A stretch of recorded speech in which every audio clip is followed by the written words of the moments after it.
अस्सलाम वालेकुम। Iran, Israel और अमेरिका की जंग का आज 10वां रोज। ईरान ने एक ऐसा हथियार इस्तेमाल किया है जिस हथियार की बदौलत ना सिर्फ अमेरिका और इसराइल की चीखें निकल रही हैं बल्कि पूरी दुनिया की चीखें निकल रही हैं और पूरी दुनिया ने हाथ जोड़कर ईरान को मिन्नत की है कि खुदारा आप इस हथियार का इस्तेमाल ना करें। इसराइल और अमेरिका आमने सामने। अब सुनने को यही मिल रहा है कि अमेरिका और इसराइल खुद आपस में जंग लड़ने के लिए तैयार हो गए हैं।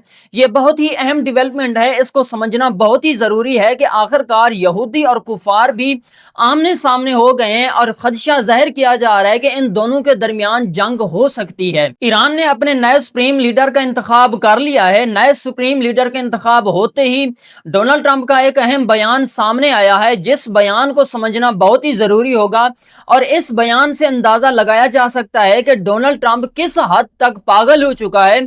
और डोनाल्ड ट्रंप हर रोज अपने नए से नए ट्वीट करता है, नए से नए पैगाम देता है। साथ ईरान ने अपने हमले नहीं रोके। जैसे ही नए सुप्रीम लीडर का इंतखाब हुआ, ईरान ने तल अवीव को निशाना बनाया और एक अमेरिका के बहरी बेड़े को भी निशाना बनाया, जिसे राख बना दिया, जिसे बिल्कुल खत्म ही कर दिया। इसके बाद अमेरिका के एक सेनेटर ने बात वाजे की है कि ये जंग जौहरी जंग नहीं है, ये जंग सिर्फ और सिर्फ तेल की जंग है, तेल के जो जखायर हैं उनको काबू करने की जंग है।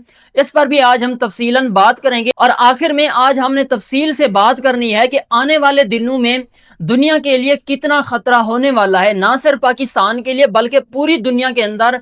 आलमी मंडियों के अंदर भी तेल बहुत तेजी से बढ़ रहा है। अगर मैं तेल की कीमत की बात करूं तो एक ही दिन में $30 फी बैरल तेल बढ़ा है। ये ना सिर्फ पाकिस्तान के लिए एक खतरनाक बात है बल्कि पूरी दुनिया के लिए खतरनाक बात है।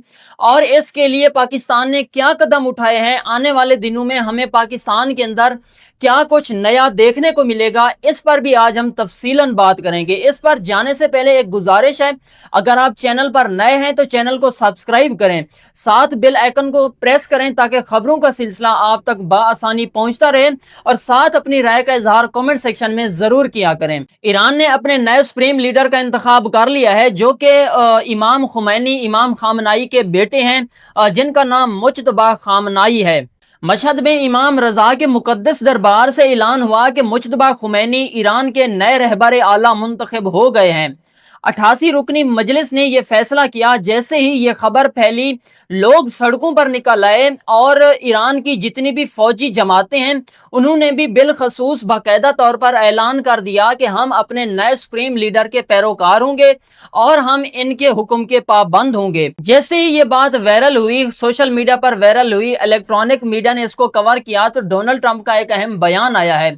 उन्होंने कहा कि सुप्रीम लीडर अगर मुंतखब करना था तो मुझे जरूर बुलाते या मुझसे राय जरूर लेते। ये उन्होंने अगर राय नहीं ली तो ये उनके लिए गलती है।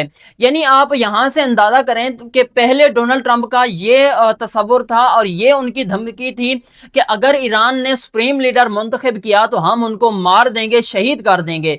लेकिन अब उसकी बदलती कार्रवाइयां, अब उसके बदलते ट्वीट्स, बदलती बातें, अब तो उसने हैरान तौर पर यह भी कह दिया कि मैं फौजी कार्रवाई ईरान के अंदर नहीं करना चाहता। पहले यह कह रहा था कि मैं फौजी कार्रवाई ईरान के अंदर करना चाहता हूं, अब वो कह रहा है कि नहीं करना चाहता। अब कुछ घंटे पहले उसने ट्वीट किया है कि मैं फौजी कार्रवाई करना चाहता हूं, लेकिन वहां जो जौहरी चीजें हैं या वहां जो मतलब कि बम बनाने के लिए जो मटेरियल होता है उसको उठाने के लिए मैं फौजी कार्रवाई करूंगा। तो ईरान ने भी खुल्लम खुल्ला पैगाम दिया है कि अगर आप ये फैसला करते हैं कि ईरान के अंदर आप जमीनी कार्रवाई करें तो ये आपकी भूल होगी। सबसे संगीन खतरा जो कि अमेरिका और इसराइल के दरमियान लहक होने वाला है। यानी ये खदशा जाहिर किया जा रहा है कि अमेरिका और इसराइल आपस में अब लड़ने के लिए तैयार हो गए हैं, क्योंकि अक़वाम मुत्तहिदा के अंदर जब ये बात हुई कि आखिरकार ईरान के अंदर जो उनकी ऑयल रिफाइनरी थी या उनके जो ऑयल डिपो थे उनको क्यों निशाना बनाया गया, तो अमेरिका ने यहां जवाब दिया है कि वो हमने नहीं बल्कि इसराइल ने कार्रवाई की है। इसराइल ने टेलीफोनिक राब्ता करके हमें इतला जरूर दी थी कि हम उनकी डिपो को या उनकी ऑयल रिफाइनरी को निशाना बना रहे हैं, क्या ये ठीक है। हमने इजाजत जरूर दी थी लेकिन हमें यह खदशा नहीं था, हमें यह पता नहीं था کہ اسرائیل جو دھماکہ جو حملہ کرنے جا رہا ہے وہ اتنا خطرناک ہوگا. اگر ہم تہران کی بات کریں جو آئل ریفائنری کو انہوں نے نکارہ بنایا ہے جہاں حملہ کیا ہے, ابھی تک بھی وہاں جو بادل ہیں جو وہ جو تیزابی بادل ہیں ابھی تک بھی دکھائی دے رہے ہیں. ٹائم میگزین نے لکھا ہے تیل کے ذخائر جانے سے جو زہریلا بادل بنا ہے اس میں سلفر, ہائیڈرو کاربن اور نائٹروجن آکسائڈ ہے. موسمیاتی ماہرین کہہ رہے ہیں کہ یہ بادل شمال کی طرف بڑھے گا, افغانستان اور پاکستان سے ہوتے ہوئے چین کی طرف جائے گا. تیزابی بارش کا خطرہ ہے, جلد متاثر ہو سکتی ہے, سانس کی بیماریاں پھیل سکتی ہیں. انہوں نے یہ بھی لکھا ہے کہ اب یہ جو ہوا ہے سانس لینے کے قابل نہیں رہی, تو آپ یہاں سے اندازہ کر سکتے ہیں کہ آنے والے دن کتنا خطرناک ہونے والے ہیں. ایران نے جواب دینے میں دیر نہیں لگائی, تل ابیب پر وقتاً فوقتاً حملے جاری ہیں. سینیٹر لینزی گریم نے ٹی وی پر بیٹھ کر وہ بات کہہ دی جو دنیا سوچ رہی تھی. انہوں نے کہا کہ ایران کے جزیرے خارق پر قبضہ کرو جہاں سے ایران کی 90% تیل کی برآمدات ہوتی ہیں. اگر یہ ہو گیا تو وینزویلا کا تیل پہلے سے ہمارے پاس ہے اور دنیا کا 31% تیل ہمارے ہاتھوں میں آ جائے گا اور پھر چین کو دبانا بہت آسان ہو جائے گا.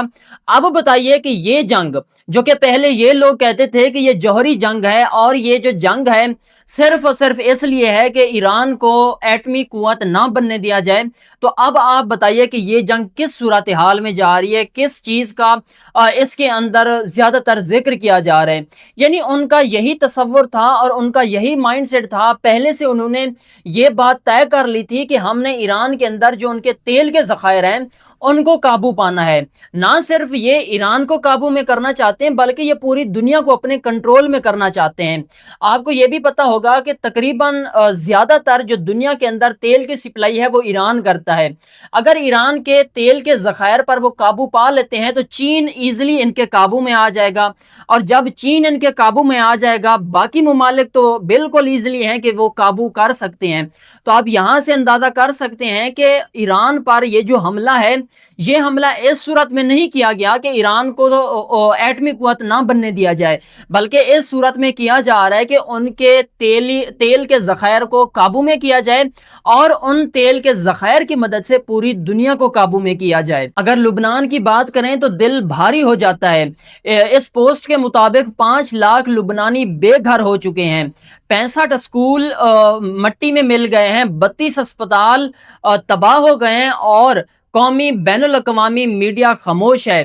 روسی وزیر خارجہ لاوروف نے سوال اٹھایا کہ عرب ممالک نے 170 بچوں کی شہادت پر اقوام متحدہ میں آواز کیوں نہیں اٹھائی. یہ جو روسی وزیر خارجہ کا بیان ہے یہ بہت ہی اہم ہے, ان کی بات بالکل اتھینٹک اور بالکل حق سچ پر مبنی ہے. وہ کہتے ہیں کہ عرب ممالک جو کہ سعودی عرب ہو گیا, قطر ہو گیا, دبئی, ویسے دبئی کو تو نہ گنا جائے, وہ تو پہلے بھی اسرائیل کی حمایت کرتا تھا اور آج بھی اسرائیل کے ساتھ کھڑا ہے. تو ان کا کہنا ہے کہ یہ جو عرب ممالک ہیں یہ تو پہلے بات کرتے تھے کہ عرب ممالک کو نشانہ بنایا جا رہا ہے, اتنی انسانی زندگیاں جا رہی ہیں, تو اب وہ جو ایک سکول کو ٹارگٹ کیا گیا اس میں تقریباً 200 سے زیادہ لگ بھگ بے قصور بچیاں ماری گئیں, شہید ہو گئیں, ان کے لیے اقوام متحدہ کے اندر آواز کیوں نہیں اٹھائی جا رہی. تو ان کا یہ سوال بہت ہی اہم ہے. سٹارٹ میں جو میں نے بات کی تھی کہ ایران نے ایک ایسے ہتھیار کا استعمال کیا ہے, اس ہتھیار کی مدد سے نہ صرف امریکہ اسرائیل کی چیخیں بلکہ پوری دنیا کی چیخیں نکل رہی ہیں. وہ ہتھیار ہے ابنائے ہرمز. جیسا کہ آپ جانتے ہیں کہ اس ابنائے ہرمز کو جب سے بند کیا گیا ہے تو اس کی بدولت خطے کے اندر تیل کی قیمتیں کتنی بڑی ہیں. اگر ہم آج کو دیکھیں, آج کے دن میں تقریباً آج 9 تاریخ ہے مارچ کی, تو آج میں جب یہ ویڈیو ریکارڈ کر رہا ہوں تو 6 بج چکے ہیں. اس ٹائم تک 30% تیل میں اضافہ ہوا ہے. مطلب کہ اگر ہم کل کی بات کریں, مطلب کہ سیچرڈے کی بات کریں, وہاں جب مارکیٹ کلوز ہوئی تو $92 فی بیرل تقریباً اس کی قیمت تھی, اور جب آج منڈے کو یہ مارکیٹ اوپن ہوئی ہے تو آج تقریباً $117 فی بیرل تیل مل رہا ہے, اور یہ دنیا کی سب سے بڑی پرائس ہے. اگر ہم پاکستان کی بات کریں تو پاکستان کے اندر اس کے خطرے لاحق ہونے والے ہیں, اور یہ خطرہ بہت خطرناک ہوگا, کیونکہ پاکستان کے اندر آپ اندازہ کریں کہ جب $92 $93 فی بیرل تھا تو اس ٹائم ₹55 फी लीटर बढ़ाया गया और आज जब $117 फी बैरल मिल रहा है तो आप अंदाजा करें कि कितनी कीमत बढ़ी गई। और यहाँ अगर मैं हुकूमत की बात करूं तो वफाकी हुकूमत ने कुछ इकदामात किए हैं, वो ये है कि यूनिवर्सिटीज़ कॉलेजेस को छुट्टी दे दी गई है, उनके स्कूल्स जितने भी स्कूल्स हैं उनको बंद कर दिया गया है और जितने भी सरकारी दफातर हैं उनको भी हफ्ते में 3 दिन खोलने की इजाज़त दे दी गई है। और भी बहुत सारे अमल सामने आए हैं, लेकिन मुझे जो लगता है ये अमल काफ़ी नहीं है। अगर ईरान ने आने वाले 1 हफ्ते के लिए या 2 हफ्ते के लिए अपने हरमुज को बंद किए रखा तो ये ना सिर्फ पाकिस्तान के लिए खतरे की घंटी होगी बल्कि पूरी दुनिया के लिए खतरे की घंटी होगी। तो ये ईरान का एक ऐसा हथियार है जो इस्तेमाल ना भी करे तो दुनिया को नचवा सकता है और वो दुनिया को नचवा रहा है। इससे ना सिर्फ इसराइल अमेरिका को खतरा है बल्कि पूरी दुनिया को खतरा है। इसराइल ने जैसे ही ईरान की रिफाइनरी को, ईरान की डिपोज को जो कि तेल की थी उनको निशाना बनाया है, तो उसके बाद जो तेल की कमी आई है और तेल का ज़खायर की कमी आई है, उसकी बदौलत पूरी दुनिया के अंदर जो सूरत हाल है वो आप देख सकते हैं कि हर मुल्क उससे मुतासिर हो रहा है। तो इस जंग की सूरत हाल में हर घंटे के साथ कोई ना कोई नई अपडेट आ रही है और इस चैनल पर आपको हर व्लॉग के साथ पिछले 24 घंटों की तमाम तर तफसीलात बताई जाती हैं। तो हमारे साथ जुड़े रहिए, मिलते हैं एक नए व्लॉग के साथ, तब तक के लिए अल्लाह हाफिज।